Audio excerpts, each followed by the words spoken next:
Well, today, as we continue to consider what it means to pursue vision, and not just our own personal vision, but God's vision in our ministry context, whether it's a church, an organization, our own families or communities, we are inviting back our good friend, Pastor Ben Hoyer. Hey, Dan, good to be here, man. Awesome. Thank you so much for taking some time, Ben.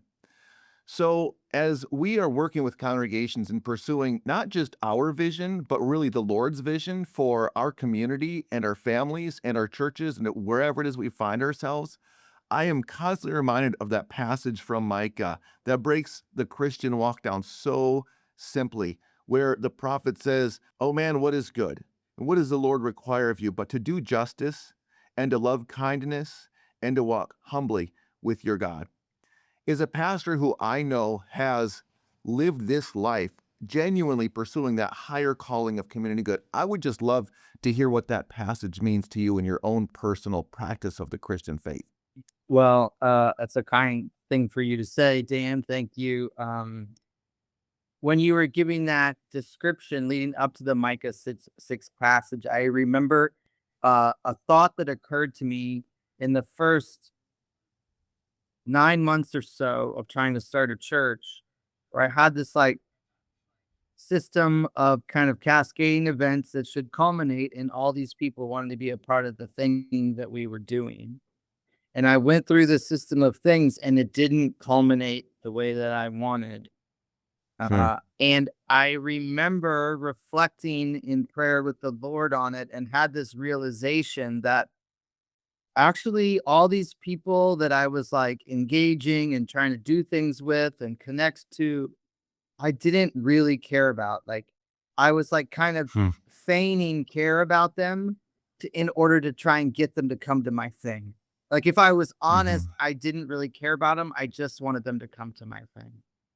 Wow. And I realized like, oh my gosh, like I don't want to be that person. Like Mm. and there's so many stories in the gospels of Jesus. Of course, maybe we don't get the whole thing, but what you get in the gospel so often is Jesus comes into a town, they bring him all his sick people, he heals them, and then moves on. You know what I mean? He's not Hmm. like he's not Hmm. like on a recruiting message. And I realized that like he came in and did what he could for what they needed to move them further towards the life they were made for, right? Let's get them Hmm. healthy. Hmm. And I realized I'm not a healer. Like I have met some people who have a spiritual gift of healing. I don't have that, right? Like I can ask God to heal people, but what can I do? And I'm good at talking and I'm good at organizing people. And so I just started thinking, how could I organize people to really serve a place and ask nothing of them? How could I be someone who actually was broken for the brokenness around me? Somebody who actually cared about the brokenness in my city.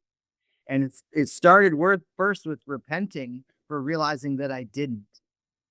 And then Wow. being open that God might change my heart. So moving towards the brokenness and asking God to build a heart that cares. And I started Wow. really like in different neighborhoods, going to different places, building, but it's evolved into a lot of kind of venture creation, nonprofit starting, business, like moving businesses to bless their employees or their customers. But it started just with, hey, make me somebody who cares about the brokenness in my city. I don't want to miss that, you know? Wow. Yeah, that's powerful. And I want to pick back up on something that you said here just a minute ago. When you talked about 9 months in, you recognized that you kind of weren't even caring for the people. You were just trying to get people to go to your cause. I can see now, knowing you about 20 years later, I can see how that had a profound effect on your ministry. And it made me reflect on a point in time in my ministry. It was a very hard season of ministry for me. And an awesome mentor, pastor, friend of mine who is also a Christian counselor. I was just pouring out all this hurt and angst and disappointment with a lot of things, my church, my situation, what wasn't happening in my life.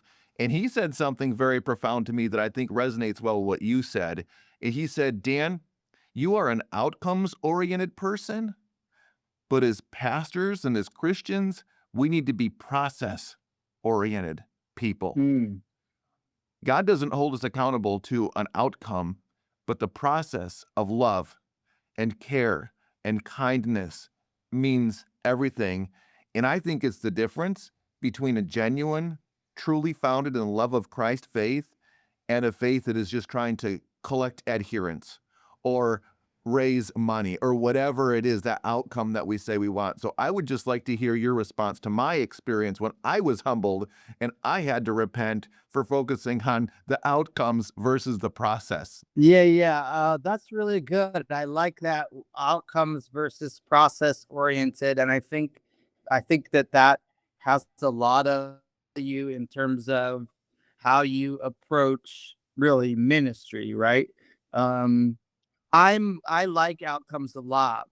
And I think that, I had to train myself to understand what's really in my control, what really Hmm. is in God's control. What am I responsible for? And then what is God responsible for? And so often, the fatal flaw of humanity is we want to be God. We want to do the things Hmm. of God. We want to know the work of God. Um, Hmm. and and so, like, allowing myself that with humility to simplify the scope of my responsibility and really wanting the outcome for me personally to be a person who cares, who actually, Yeah. is found in the places in my city where Christ would be found, right? Hmm. Is like, is known for the characteristics in my neighborhood that Christ would be known for, right? I can't be Jesus, but I can be a person like him. And so Hmm. training myself towards those, like, how am I seeing that in myself or not? Right. And then my initiatives, my projects, those need to be outcome driven. It's just appropriately aligning the outcomes. So, like in the case of 9 months of starting a ministry, it's not an appropriate outcome for me to set my a goal of how many people show up because in the end, Right. I'm not really in charge of that. I Hmm. can have an outcome of how many people did I invite. I can have an outcome of True. in what way did I invite them? What responses am I looking for from that invitation? How periodic is it? What kind of content am I giving them? In what attitude am I approaching them? Like all of this is within the scope of my responsibility. And it's important to set goals whenever you're starting something new that are aligned and helpful and move you towards a strategy. So it's not okay to just be like, whatever. You got to look for Hmm. something. But when they're aligned with what I'm actually responsible for and not what's God's, it's a much more peaceful way to live, right? Because then we're being human and Yeah. not trying to be God. So Yeah, that's awesome. I think that's liberating. So I really appreciate as we consider what it means for us to seek that higher calling and pursuing what is God's, to identify that which is His and that which is ours is very helpful. And I just thank you, Ben, for being very open and honest with us today as we're all in this together. yeah, totally, man. There's no other way to be. Awesome. All right. Thank you, Ben.